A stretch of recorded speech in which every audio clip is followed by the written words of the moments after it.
Hey guys, in this video I'm going to show you how to set app visibility to private in Replit. Once you're on your dashboard, you can come in the left hand panel, click on apps, and then choose your app that you want to set app visibility to private for. Then I want you to just come here, click on your app profile icon, your name of the app, and then you get a drop down.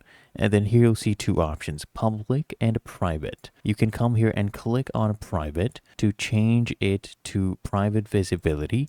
Now for this one, you will need the premium plans, either Replit Core or Teams. It is not available on the starter free plan. So you make sure you use that to set it to private. And once you have set it to private, it'll only be able to be accessed by people you've invited. So if I click on this plus icon here, you'll see the people who have been invited. The other way, if I come here to home, you'll see the apps. You can click here, click on these three dots, click on edit, and then you can choose private from here as well. But that is how to set app visibility to private in Replit.